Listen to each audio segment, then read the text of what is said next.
Thank you so much again for joining me on this channel. As always, I'm very grateful for all your previous views, likes, subscriptions and shares. Welcome once more to the basement, and I'm really excited as Only a Spoonful has commented suggesting that could we have a whole series on religion and symbols, and I realised I hadn't done anything yet on Buddhism, so I thought we'd do that video today.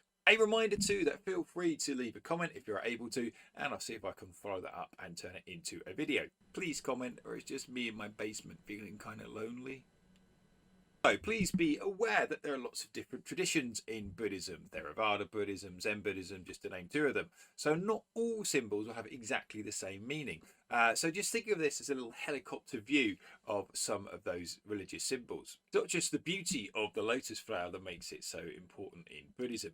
It's the fact that it struggles through adversity. Its roots are in muddy water and it has to push itself up to the daylight. As a result, you can see why it became so significant. That daylight can represent the wisdom and teachings of the Buddha.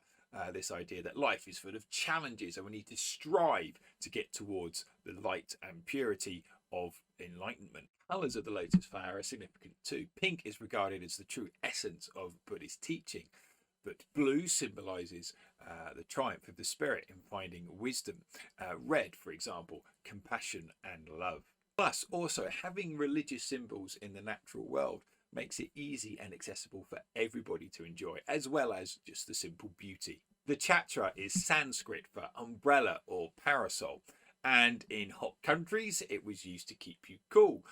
And in fact, the more important you were or the greater status you had, then you were more likely to have a chatra or someone hold it above your head. The chatra's significance in Buddhism seems to have evolved from the fact that it was a way of protecting oneself from evil thoughts or spiritual attack when trying to go on the Noble Eightfold Path towards enlightenment. It's also really interesting how this individual has chosen to have the chatra tattooed on their arm. Now, I don't know why they did it. We can only assume that it means a great deal of spiritual significance to that individual. And it's also interesting too, isn't it, how people wear or show or display religious symbols that are very, very important to them.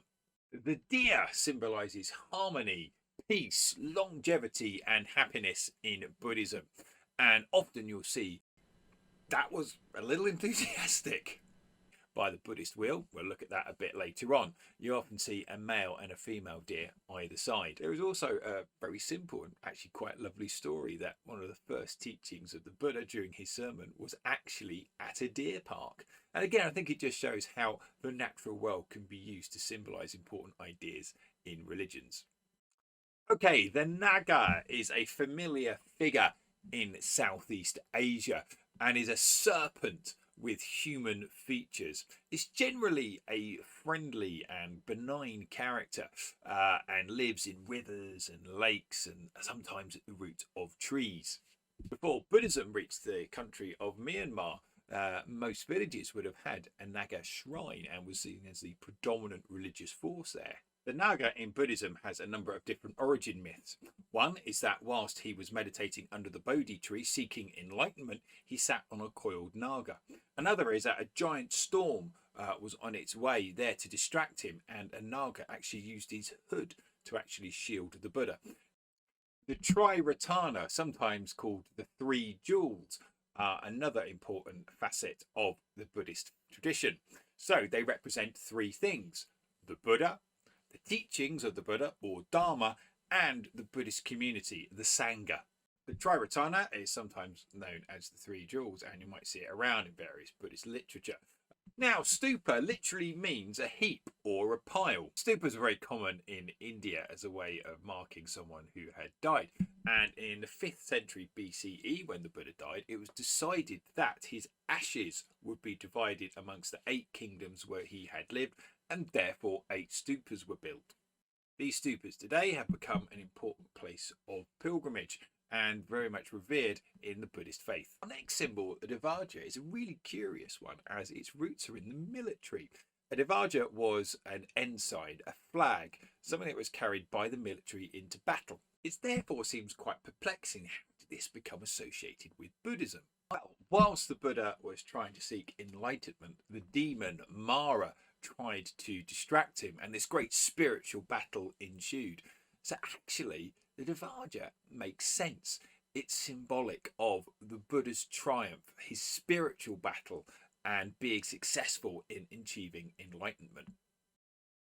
The Dharmachakra is often depicted as cylindrical, but I think there's something quite powerful, isn't there, about this idea of reminding that in Buddhism, trying to seek enlightenment, trying to gain it, is a battle and a struggle with oneself as well as outside forces.